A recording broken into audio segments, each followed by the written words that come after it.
On this Willamette River paddle tour from Oregon City to downtown Portland, I test the water temperature. Woo, cold! Pinky Paddles joins us and shows off her impressive technique. I swear hips. And as you go in, you're putting your hips past the paddle. We stop to admire the Selwood Bridge. And there's a submarine in downtown Portland. All that and more on this paddle tour. Now, before we get into the good stuff, I want to talk about this specific route. If you scan this QR code or smash the route link in the description, you're going to get full access to this route. Now, if you're still holding out and don't have Paddlogger, no worries. This route is available to you just like this. No paywalls, no restrictions, no BS. If you already have Paddlogger on your device, you're going to see a link just like this one. It will open up the route directly into your Paddlogger app. How cool is that? Dead on with what Paddlogger does and stands for. They're more worried about keeping you safe out there on the water than making a few bucks. There it goes. Pivoting out. Now, when I say this paddle tour was made possible by Paddlogger, I don't mean they shelled out piles of cash. They made this paddle tour possible by using their social media to foster a community of paddlers, by paddlers, for paddlers. If you want to quantify the impact of Paddlogger's community, try this on for size. It allowed two people, approximately 4,900 miles or 7,900 kilometers apart, connect and enjoy this paddle. That's pretty powerful to me. All right. Now, who is this person? It's none other than the absolutely stunning Pinky Paddles. Pinky is probably best known for being an absolutely insatiable paddler on the waterways and seas of Great Britain. You can catch her updates on Instagram at Pinky Paddles or My IMX Life. You can also find her long-form race reviews on YouTube under her handle, Pinky Paddles. Please take a second to check out her social media, give her a follow, like, or subscribe. And I want to say again, thank you to Paddlogger for being the best sponsor in the whole world. This wouldn't have been possible without you. Now, without any further delay, enjoy this pink paddle tour on the Willamette River. How long have you been working with Paddlogger? I've known Holly Pye for years. Yeah. Before I even paddled, I knew her. But I only got to meet her in person last year at a race. Okay. Because I know her family, because they're all Walsall subbers, and they run one of the starting distributors in the UK. Okay. So a really cool family. And I was at the Falmouth race. Prior to that, she gave me an email and was just like, we was curious if you want to work together. So I was like, oh yeah, definitely. I've already been using Paddlogger prior to that, but the only thing that I don't like, which I hope they will sort, is connecting Garmin to it. Yeah. Because I use Garmin for training. Okay. So what I do is, if my phone is off battery, I will use my Garmin, then import it into Paddlogger later. Yeah. Yeah. Okay. How did you guys find out about that? So, I've been using it since, I think, 2022. Yeah. Just, one of those things of I needed to put quantifiable numbers on a piece of paper. Yeah. And, bought the Pro immediately because I hate dealing with all the restrictions and stuff. Yeah. And then this spring, when Holly was doing it sounded like a focus group kind of stuff. Yeah. And she's like, well, we're doing interviews if you want to, talk to us about the product. And then, about 15 minutes later, I got an email from her. And it impresses me. Like, she's one of those people that doesn't just, do well in one area of the world. She's a sleep psychologist. Is she? Yeah. I didn't know that. Yeah, she has like a real person, Well, real job. I had no idea. I knew she had a job, but I didn't know she was a sleep psychologist. Yeah. Wow. Yeah. Yeah, it's cool. I didn't know that. Yeah, and then, but it's, if you're going to do well somewhere, you're probably going to do well in all phases of your life. Yeah. But, I know she's very accomplished. I love being on the water with her at a race because it's very inspiring. Yeah. So often when I race, I end up doing a lot of turning out my left foot, Yeah. whatever works. And this is what I say to people, because sometimes even in the race community, they get a bit held up on technique, like obsessive. Yeah. And then they forget to relax and just to let their body do what it needs to do. Yeah. And coming from a dance background as well, you learn all of those kind of qualities. Because you think, yes, technique is important, but at the same time, you've got to enjoy what you're doing and you've got to do what works for your body. Right. Everybody's body is different. And even when I've done some of these clinics, I've done Michael Booth, Seychelles, and worked with all different instructors. They all say something different. So I personally just say to people, take what you want from people, technique-wise, and put it together and make it work for you. And that's why I really like, filming, because you get to analyse your technique. And sometimes I'll put my GoPro on a wall and just paddle past it multiple times to look at myself from the side. And the back. The back is really interesting. I had someone do drone in Poland, and filming myself. When they got the back shot, I was like, oh wow, I can really see my hip position. Because obviously the hip drive is very important for paddling. And a lot of people don't really think about it. And especially Larry Kane, he's sensational. He's people like to say Shell and Maddie LeBlanc. Yes. And they do a lot of hip drive. And I think it is something that everybody should really focus on, because it really does make a difference, especially when you're, battling out a long distance. Right. Right. And you'll see Katniss Paris, who's one of the top in America, very funky lady. She comes from like a canoe background, like Larry, and her sprinting is fantastic. Like wow, she does a lot of the staggered stance, but she really is the hip drive. She's like kind of like really getting that hip drive in. So it's kind of like an anti-turn, then a bigger turn with it. It's like you're using. So from this side, you'd be pushing the hip kind of that way. But then the other version of hip drive is like a nice parallel this way, facing nice square hips. And as you go in, you're putting your hips past the paddle. You're anchoring down.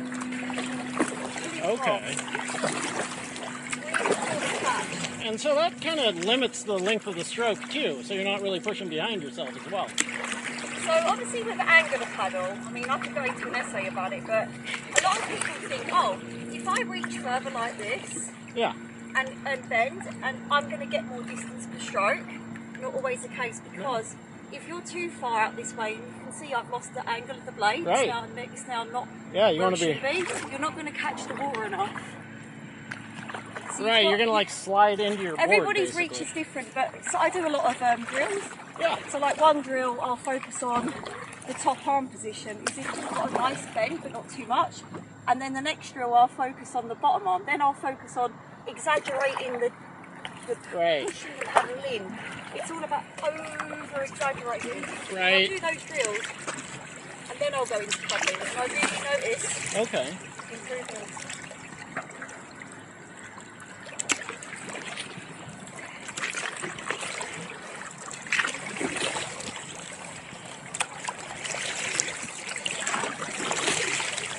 I think the thing that really kind of struck out to me for starting to get the technique developed is Larry talking about getting your body weight on top of the paddle. Yes. When you have your weight on top of it, you don't have to do anything. Exactly. And I'll always remember the day I was about 6 months into paddling. I was out on the sea on my inflatable, and it just all of a sudden switched. I was like, oh my god, I get it. It was so good when I felt that how much leverage I was getting, how much easier it was. I was like, fuck, this is what people were on about. and it was just such a cool moment, because I struggled for so long to understand what people meant by that. I was like, I don't get it. I'm putting my weight on the paddle. What? Why am I not getting that leverage? And then one day it just all really clicked. We were down at Hood River. There's a paraglider that was buzzing everyone out on the river. One of the coolest little experiences out there. Oh, wow.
love this time of year where you get the yellows, the oranges, and the greens.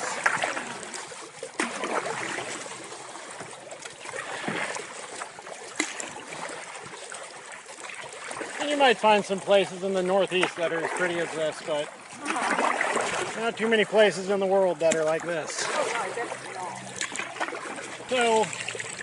So, in the month that it took you to stand on your paddleboard the first time, Yeah. what was the board you went home and bought that next weekend?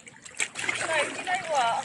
So I went out, the first time I learned to stand properly, I took a rental shark board out, which I don't know if I think that might be a British brand, and I just taught myself to stand. I was really eager.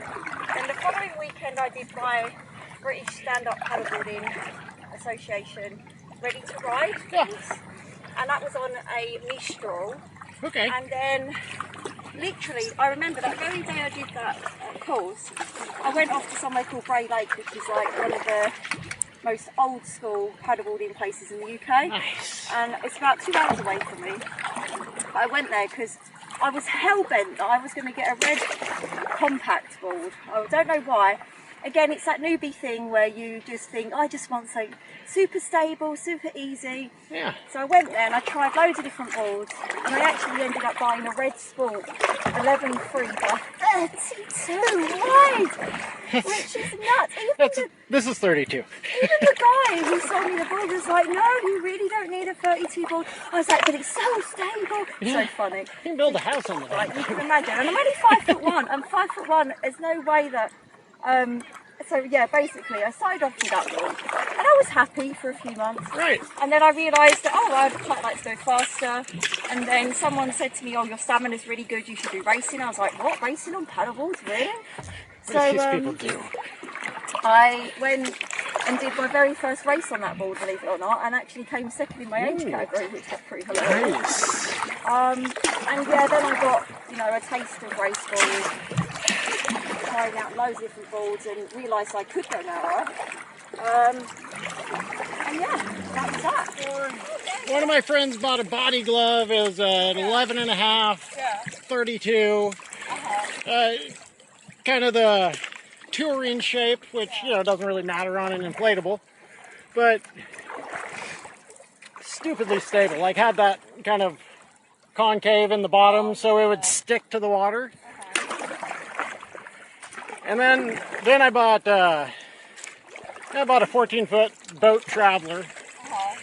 The board's great, it just weighs 45 pounds. Right, so if you're going to use it to go coastal fishing in Florida, it's great, right?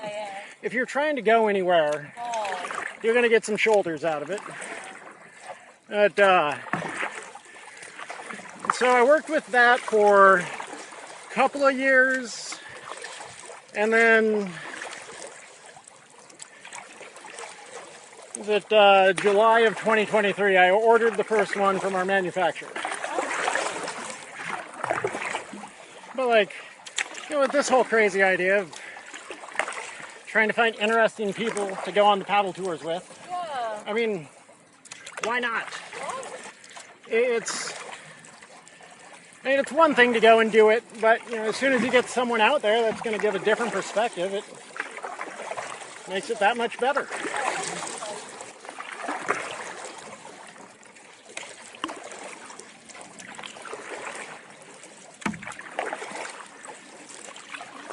So I've got a question.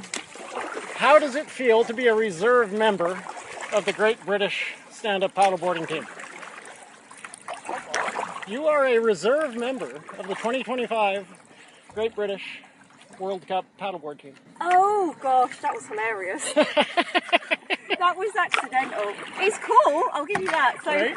Do you know the whole story of how that happened or not? I read part of it, but I didn't get the... It was such a weekend. So it was my birthday weekend. I went to Falmouth, which is in Cornwall, in England. Yeah. I've never paddled there before. Always wanted to do the race there. Right. And the race was the selection race for the Team GB. Okay. And because of my age, I'm 37. So in the ISCF and in that one where they do a selection, I'm put in the 18 to 39. Whoa, boy, that is some competition. So I'm even with Holly Pike. And obviously I went, I didn't have any plans to even try to get on the team. Right. You know, Jesus, I mean, at one stage of my life I would love to do it. Right. So anyway, my friend Rachel also turned up, and she hasn't raced for a very long time, but she lives down that way, and she's very, very good in proper ocean conditions. Okay. So yeah, the story is I was very, very ill. That was number one. It was my birthday. It was just the most horrific weather possible. Constant torrential downpours, then the most brutal wind, and they was umming and ahhing if they was going to, because it was a 2-day race. Okay. They was umming and ahhing on day one for the distance if they was going to do it.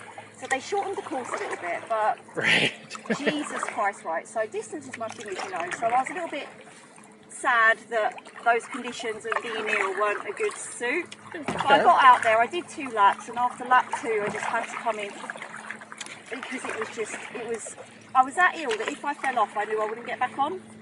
And anyway, the good news is when I did come in I saw other people had also quit, so I felt a bit better. So that was day 1. Day 2 was taking the sprint. Okay. We don't really get to do sprints in England, they're not really a thing, but they're trying to push it a bit more because obviously in ICF and ISAs and God knows what else, right. sprinting is a thing, and especially on the Euro Tour as well, it's a huge thing. Yeah. So I did the sprint, it was quite fun. Then I did the tech, and the tech I actually felt pretty good on the tech. And then yeah, at the end of it, obviously when they was putting points together and they have like a little selection team, the reason I ended up on the team was there was meant to be more people in the open category to try to take part, but some didn't turn up due to injury, some just didn't turn up for I don't know what reason they had. So there wasn't many of us. Sure. So I just accidentally managed to get a spot, which was cool because the email was really fun to receive, obviously. Right. But the reason I didn't take it up is it's a lot of money. I mean, sure, I could try to get some sponsors for it, but it's tough to get sponsors, especially when you're older in stand-up paddleboarding. Right there with you. And also, I thought carefully, and I thought it's IMX Tour as well, which I really wanted to do. Right.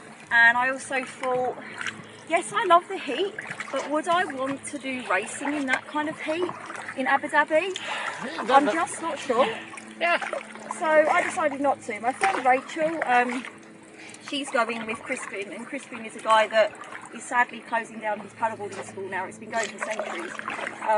But it's cool that they're going to give it a crack, you know? I don't think Holly's going. Crispin, right? I know that name off the top of my head. It's a very unique name, and he's he's been like going for centuries with his paddleboarding thing, and he used to run Sup the Creek, which is on this weekend, and it will be the last one ever. Oh. Obviously I won't be there this time. Yeah. Be a little bit of a what I'm going to do is next year they're doing the ICF. Well, they're doing the ICF World Cup in England in Torquay in June, so I'll be doing that. And then they're doing the Worlds in Italy. That's nice. So that'd be nice. I've never been to Italy before, so I think next year, see how money goes, I would like to give it a crack. Because it would just be nice to have a little play with it, see what it's like. Because when I hit 40, I'll then finally have a category of people my age to compete against. You see what I mean? Because I can't compete with an 18-year-old athlete. That's not possible. Right, yeah, no, right there with you, yes. But the reason they do it is because there's not many people in my age category, so they had to do it that way, and I totally understand. But yeah, it's funny, because when I am at races, when it's like, yep, 18 to 39, I'm like, oh God. Hooray! So it's really inspiring. I love, like I mentioned, I love being on the water with the young athletes, like even Will Keatley, Hector Jessel, oh my God, they're absolutely incredible to be paddling on the water with. Yeah,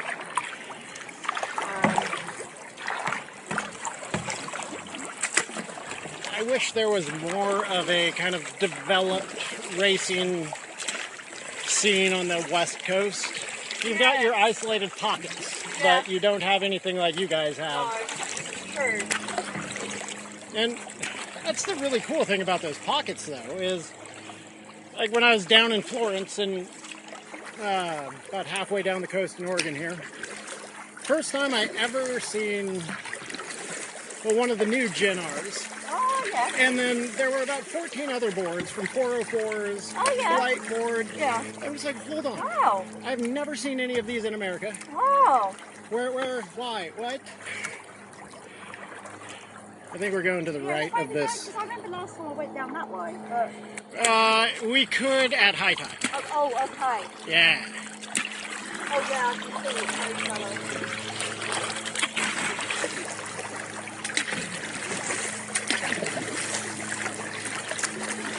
Yeah, my dream is I do want to go racing around Europe and I want to do these bigger races as well. Yeah. Like this year I was accidentally in both Barcelona when they were doing the Euro Tour there. So I got to see all the pros out practicing. But sadly on race day I had to go to Madrid. I was so gutted because I totally would have gave it a go. So I rented a board and I went out there and I was like, oh, this is so fun. The chop was so big and it was just so exciting. But that's my goal. But it's just money. Like even as I was saying the other day, the amount of money that I've spent even this year alone in racing is nuts. Yeah? And that was doing it on a budget, you know. Right. You have to make a lot of sacrifices in life in order to be able to do that. Right. It's not, you know, a lot of people see all the glory on Instagram, all the good stuff. And this is why when I do have bad stuff, I report about it. Because I want people to see it's not all sunshine and bloody rainbows. People need to realise there's a lot of organisations that go into racing. Right. Not just the race organisers, but the racers themselves. Right. Well, it's the logistics you have to do with yourself to get yourself in the headspace, not to mention the physical space to do it. And obviously we've all got lives. Some of them have got children, and that's the thing that just blows me away when you see someone with like 3 kids, a successful career, and doing this really good. I don't know how they do it. Dini Betts is one of the best women in the British racing scene. Who's sadly sick at the moment. But she is a massive inspiration. She's got, I think, three boys, single mother, and just totally smashed it. Right. And she didn't start paddling until her 40s, if I remember rightly. Ooh. And she is fast. Oh my god. Yeah, she's really, really nice as well. Really down to earth. Have you got to meet Maddie yet? No, I really want to meet her. One of my teammates met her because she went on one of the Seychelles retreats and she went on the surfing retreat as well in Costa Rica. So yeah, they got to meet her. No, I haven't met her yet. I'd love to meet her. I love her YouTube channel. She is so stinking positive all the time. Why isn't she? It's very possible. Yeah. I loved reading some of her posts this summer. There's one in one race where she heard she couldn't draft off the boys and then got mad and then went and beat everybody by 5 minutes. Oh, love it. Yeah.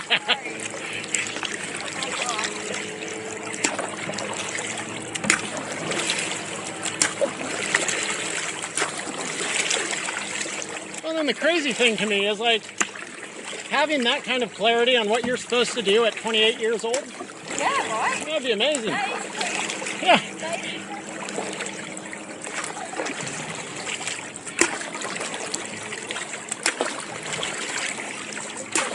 I had to work really hard to get a job where I didn't actually have to do a job, you know?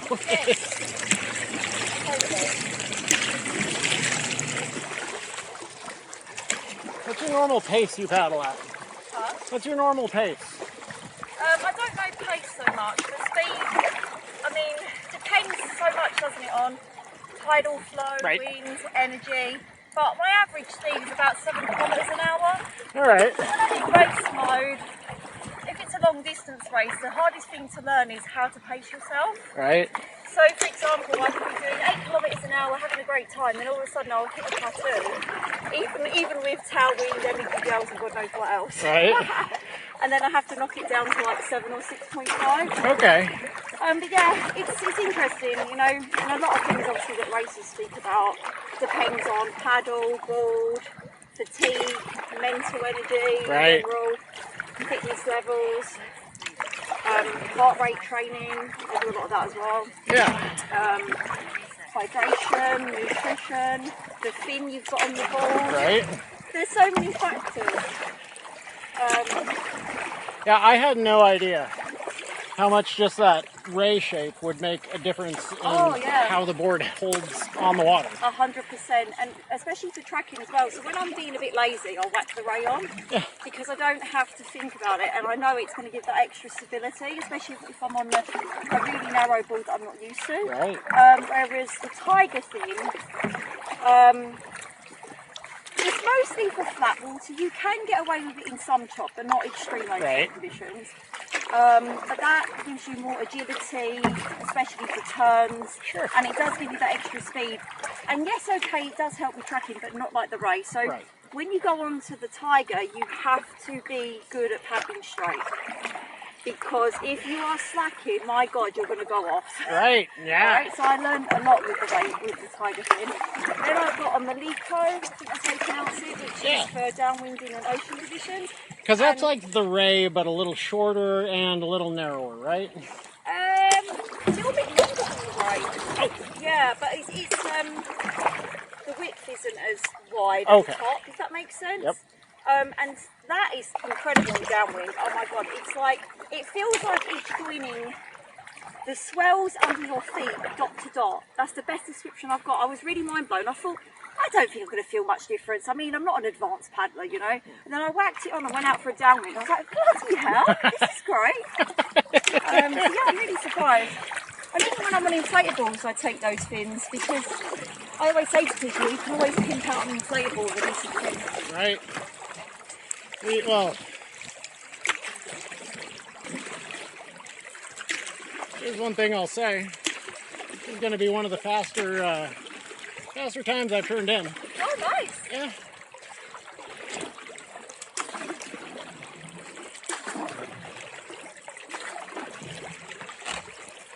It's like when you're doing Larry's workouts and stuff like that.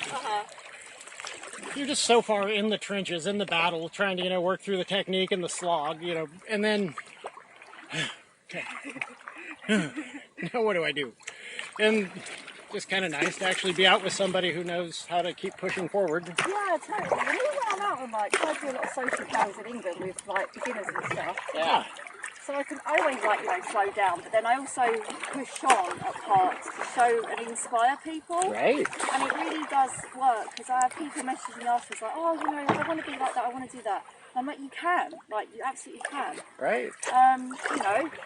Even me learning to go faster, Christ, it was such a journey, and even being able to push to 6 kilometres an hour, it was such a lot of effort and training that went into that.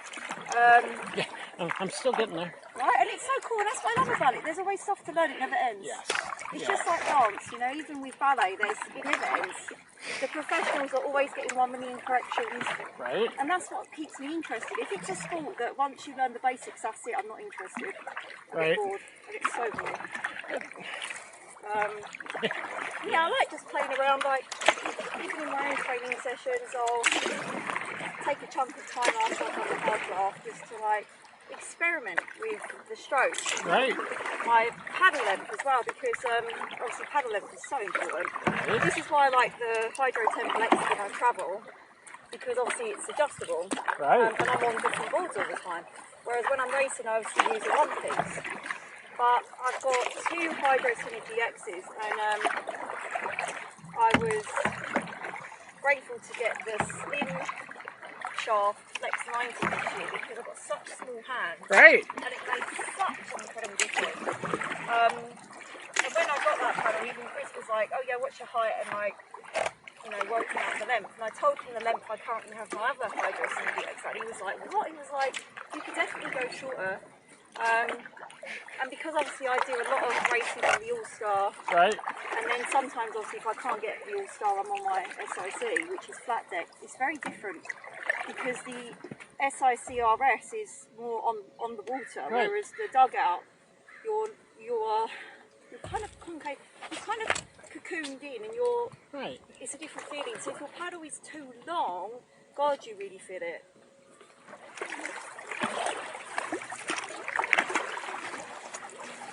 The other thing I analysed, and Ethan Huff did a video about this, is this method of not doing the stir the pot, as I call it.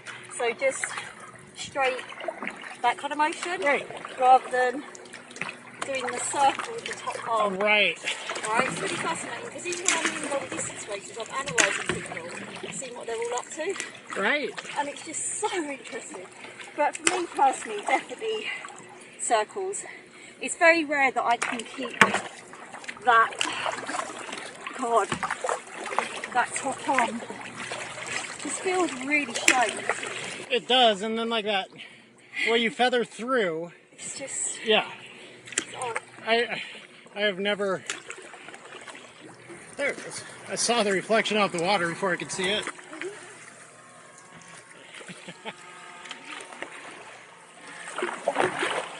Yeah.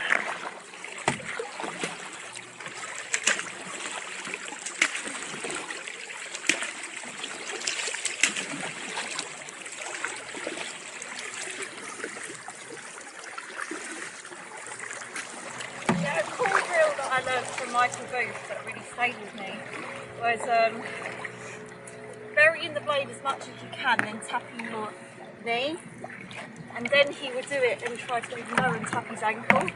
Ooh. And he would do a series of those to really get him to bury the blade more. Yeah. And it's a really cool one. Wow. Okay. So really focusing on this. I've really been getting that quiet sound. Yeah.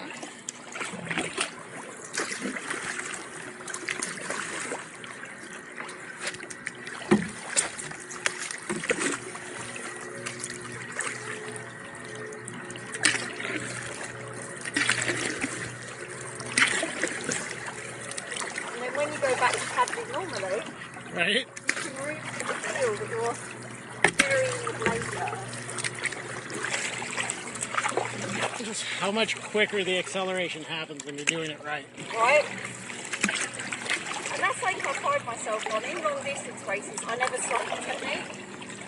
Whereas you start to see people really cop out sometimes halfway through. And some of the distance races have checkpoints. So you've got to be really on it. Oh yeah. And the other thing I love to do is when it gets to the end, always give a very strong finish. Right. I'm not collapsing, I'm not doing what some of them do where it's so dramatic, they're like throwing themselves everywhere. I'm like, fuck it, I'm going for it. I know I'm not podiuming, but I'm going for it. I'm going to show a good finish. Right. Make it entertaining. Yeah. Oh, that's it right there. People love watching stuff that entertains them, and especially someone doing it right at the end of the race. It's so fun. Yeah. It might be on the news. It's so funny when they mentioned previous year, the finish was really strange compared to what we was used to. Yeah. And I ended up having to even get my map out because I ended up with this paddler from Scotland called Andrew, who's amazing. She was on a Starboard Airline All-Star. Then she had a friend on an old school All-Star hardboard, and I was on the new All-Star. So it was really cool because there was 3 of us all on starboards together, like the 3 starboard musketeers. Nice. And I'm just like, do you know if this is the right way? I'm like, oh my God, I don't know. So I got my map out and I was like, it's this way. And we was like all ploughing and we had a strong headwind. And it was just so cool at the finish. Me and Angela sprinted it out and she passed me by like the smallest fraction. But it was so fun, really fun. Old pump station here.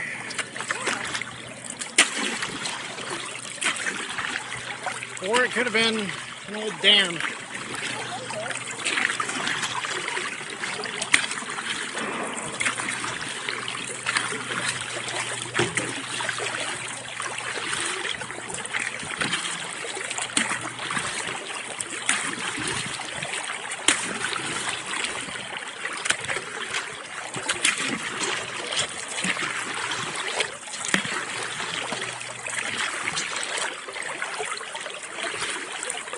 Like some James Bond villain lair.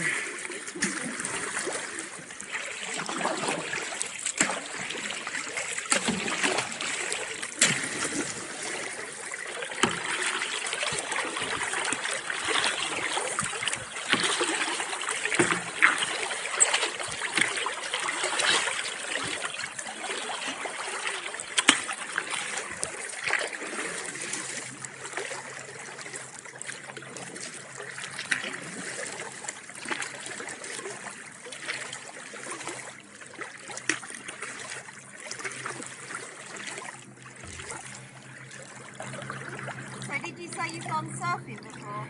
Yeah, not very well, but yes. I really want to try it someday. I've caught waves on my race boards. Yeah. I managed to like get into the stance, but I really want to learn to pop as well. Come over the summer. Right, I've got to.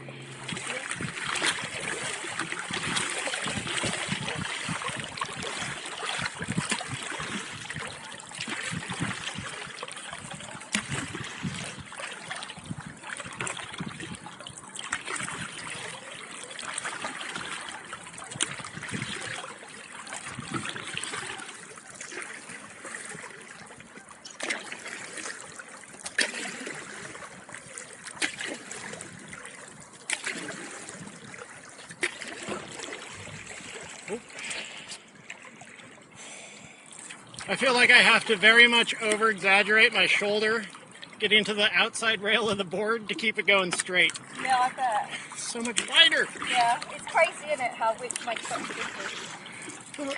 It's a great downwind board. Oh, yeah, I bet. Yeah. And when I got into this, I was pissed at my 14-foot boat. And it's like, okay, so we're never going to get a barge again. Until I get into it, and I'm like, wait a second. Yeah, then you're like, wow, I see now. Let's see, you can go 30% faster than me with that big board? Okay. So, you're saying, like, shorten the impulse a little bit. Yeah, so like, yeah, do a few quick strokes first, just to exit.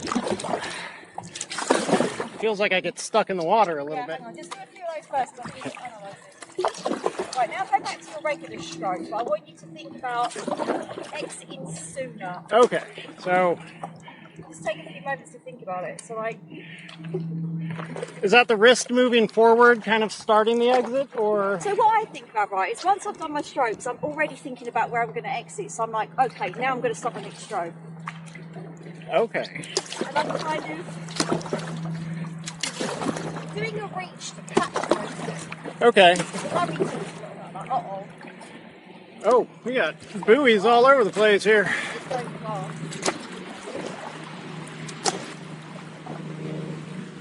Well, this is supposed to be like a total no-wake zone. Yeah, but that boat has no wake. Exit's more connected with kind of the standing up and resetting, right? So the way I've been taught, the way, if we take Seychelles and Michael Booth, right, they both paddle very differently. Yeah. Seychelles is all about keeping a nice straight back. She does her catch, but then she bends her knees and she comes back to a very kind of straight leg position. Yeah. But Michael Booth, you'll notice he stays low and just goes for it. I mean, he does a lot of, a bit like Larry Kane method, he does a lot of opening the chest, getting that rotation and setting the blade. Okay. They're very different paddlers to watch. Obviously, they've both got very different bodies because Michael's quite short actually, whereas Seychelles is very tall, athletic. Yeah. But the reason obviously the exit is so important is even if we're dragging slightly past the feet, the blade's at the negative angle, Right. and then we're losing the momentum. Right. So the sooner we can exit and we're already starting the next stroke, we're getting much more momentum forward. Okay. And the blade is staying at a good angle. Okay. It's one of the most common things. And even when I get tired, I start to drag past my feet.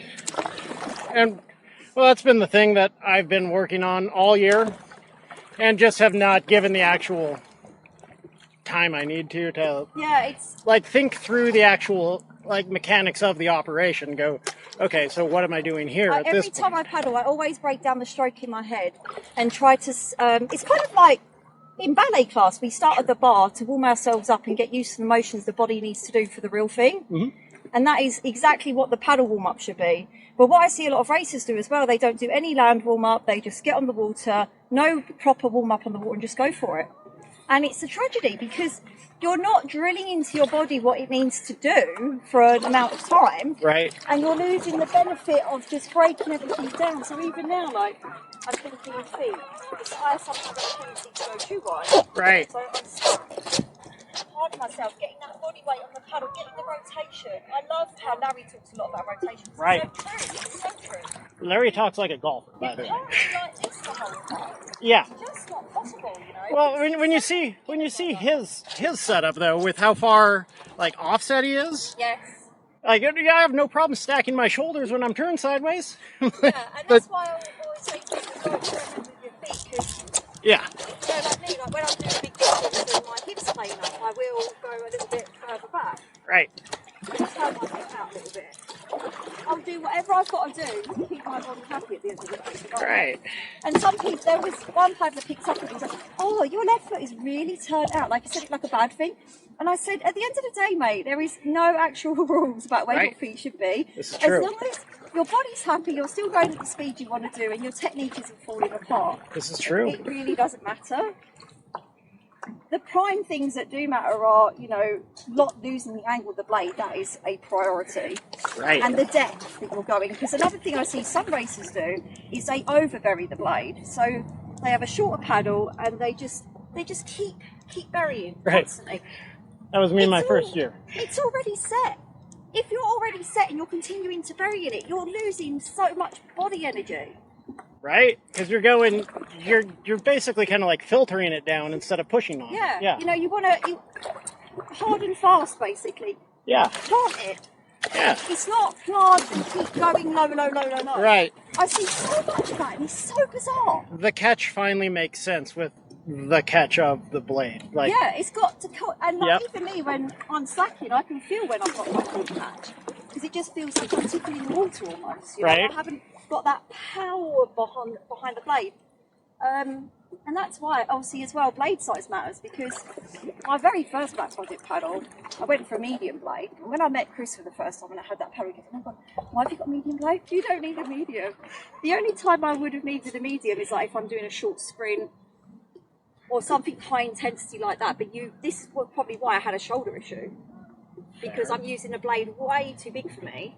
right? Doing big distances. So yeah, it was very enlightening to learn that the blade size makes such a difference. Right. That was one of the things that reading on their website. Like I hate to think of it this way, but it's like I'm going to have to buy like 3 paddles to figure it out. It's crazy. I mean, All right. my advice would be if someone's not a racer, get an adjustable Right. project, because then you can experiment with where you need the height for you and what you're doing. Well, and then also spending, Yeah, $700 on a paddle. Yeah, an adjustable is ideal. The Hydro Tempo X is also used by racers as well. Right. The Lava, however, is more of an entry level, beginners upping their game a little bit, but they're not out on big distance. But the Lava you can surf with, but this one is lighter than the Lava, by the way. And what they did with the blade on this one is make it like the Hydro Synergy X blade. Yeah. So it's basically taken the beautiful parts of the Hydro Synergy X and whacked it into the All around. travel friendly, Yeah. adjustable shaft strength. That is just, this one is the 85 flex, but they do different options. So is that 85? Is that the weight of the? So it's like the flex of the whole shaft. Okay. Yeah, and the weight as well. So like my Hydro Synergy X that I paddle with at the moment is a 90, but I've also got an 80. Okay. But the 80 was too stiff for me. It's okay if I'm on social paddles or Right. pootling around, but it's not good for long distance. Okay. So it's really interesting seeing how the flex makes a difference.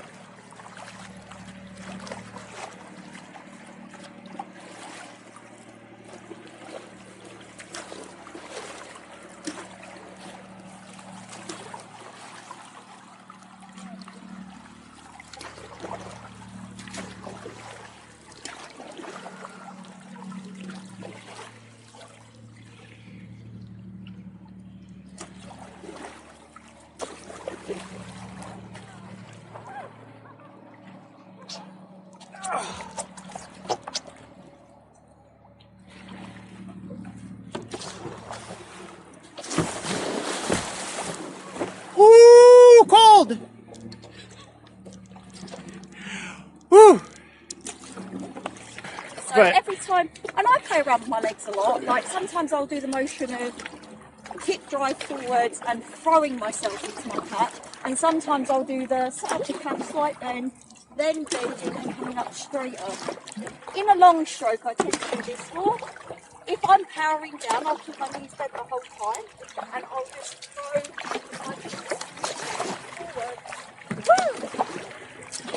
Right, so like the oval that your paddle's making is just kind of like right from your like calves back to the front of the pad. Yeah, so you don't want to go past your ankle. Like, I don't want to see a paddle here. Right. I want to see the exit happening about there. Don't look at the bottom of that board when you take it out of the water then. And it's easily done. You know, when I was a kid, I was always way over exited. And it wasn't until I started analysing my GoPro footage, I was like, bloody hell, I am going way too fast my legs. But yeah, legs are a big important part of paddling, and I think a lot of people don't think about it. Right. The legs are crucial because you're getting the drive, using the drive with your glutes. And this is why I went back to Pilates as well, because some of my glutes have issues with activating. So Larry played a video talking about how he comes up from the stroke, squeezing his glutes, finding the activation in a drill to get him. Is it the one where he's talking about how he was watching his thing and he was leaving his hip back? I think so. Yeah. Yeah, but it's very important, you know, everything to be working in unison. And obviously the same if we have an injury or we're overcompensating for that injury, then we're going to start to get issues as well. And this is why it's important when you have an injury, so take time out. Right. There's so many races that don't do that. Yeah, no, Especially with that top arm. Arm the paddle. Arm. Bottom arm always straight.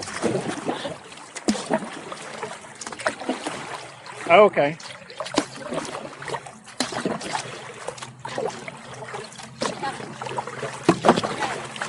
You feel it instantly when you're in the right spot. Exactly.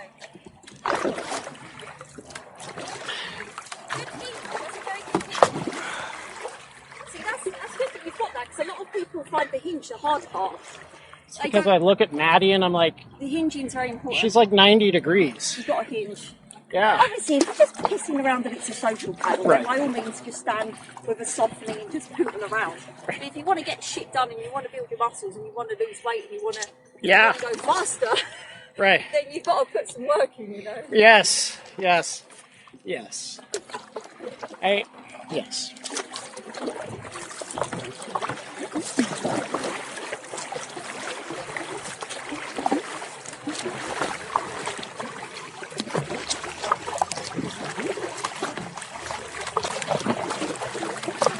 Kind of like your eye line is looking off over your rail a little bit. Yeah, but where your kind of eye line is coming down, where what you're looking at is like just right over the rail for me. Left eye dominant, sorry.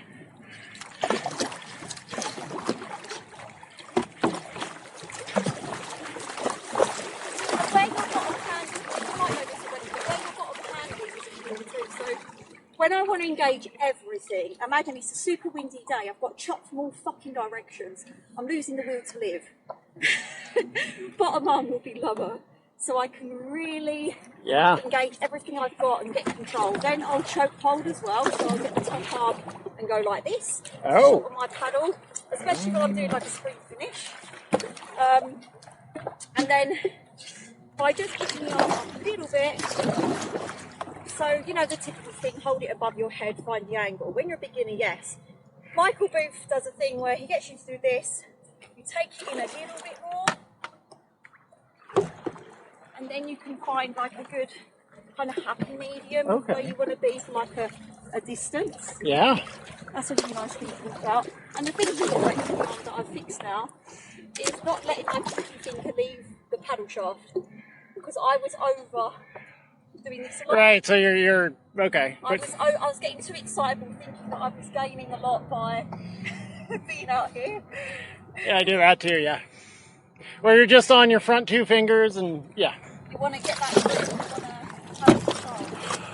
Because sometimes as well is if you do lose the grip at the bottom, you get a torquing the blade, and you end up doing that or that, and you're not at a straight position. Yeah. You do that hard enough, and the board is, you know, taking on water. Exactly.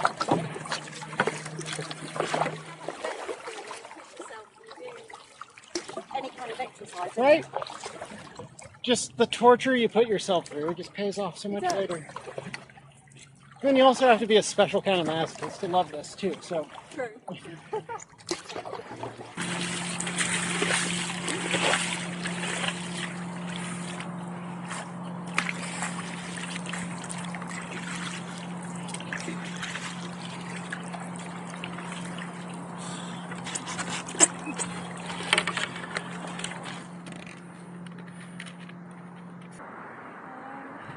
I can tell you, that one I didn't feel coming up, but. Oh, what fuck? Right! That's why I like to wear gloves, by the way. This is why I think I should buy some gloves. Oh yeah, I can't be without gloves, and I like these because they're sailing gloves. They're more durable. Oh! Yeah, they're by Rooster. They're so long lasting. They take a little bit of time to break in, but they're much better than actual paddling gloves. Right. And I like fingerless best. Obviously in winter I have to wear loads of layers, but yeah, gloves are where it's at. Or some people, I don't get on with it. Some people use gymnast short. Yeah, I was thinking about sending bad. Mary to like a Army Navy store and getting me some operator's gloves. Yeah. It was the one thing I just didn't think about today. I was like, crap. Yeah, My hands. You learn these little things as you go.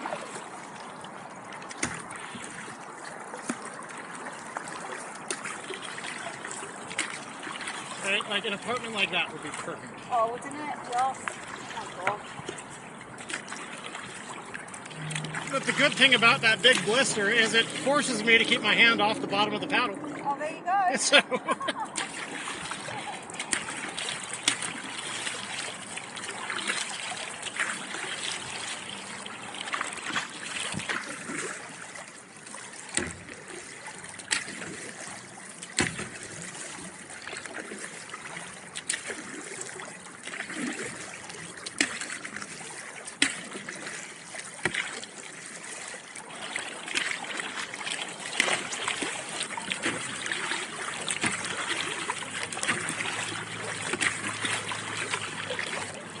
Yeah, it's counterintuitive. Kind of the shorter the stroke, the faster it gets, doesn't it?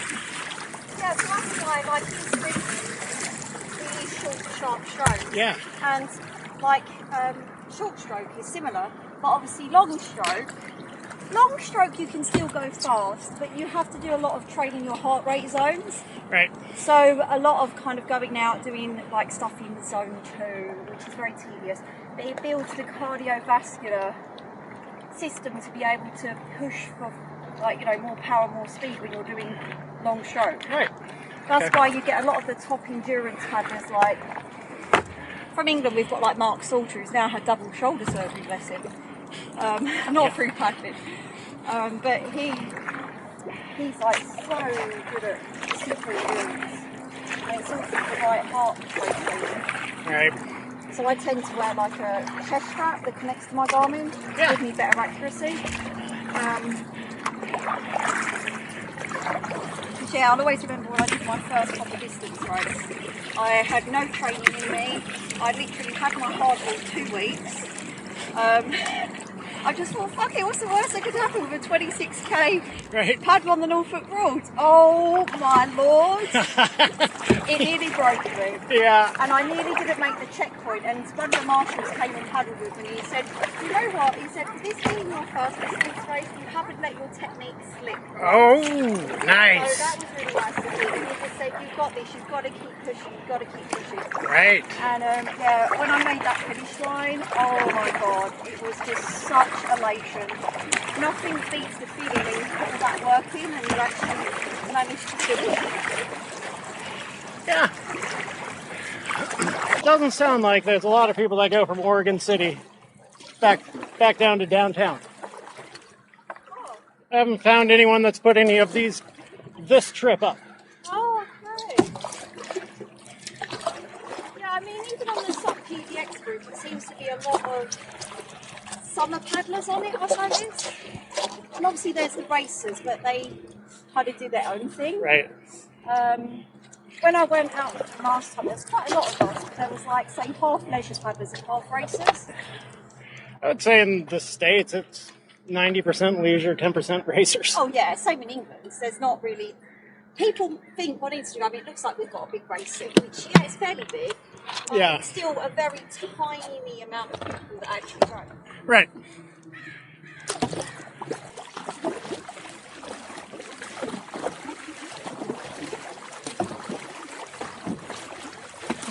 It's so much more like when you're actually kind of getting that short stroke in, it's just right on top of your abs. You just push on it. Yeah, so you kind of like feeling the pulse. When you get into a rhythm, the rhythm is super important. Yeah.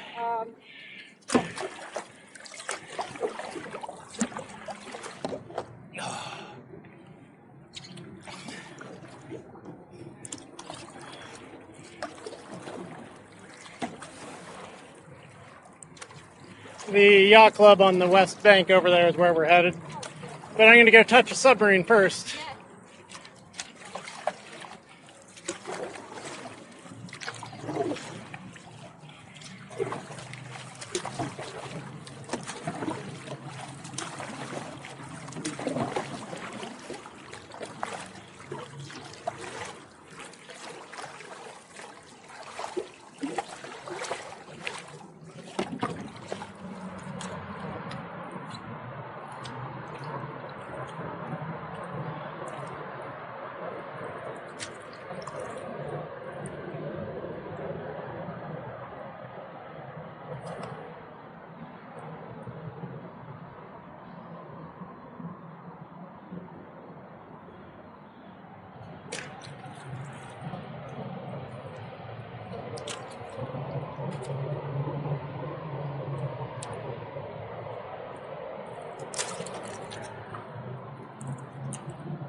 Yeah, I did it.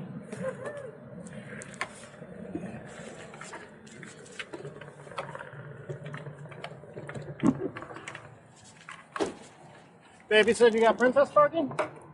Nice.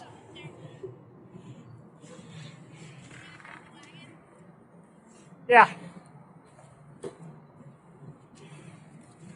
All right, time to stop all this stuff.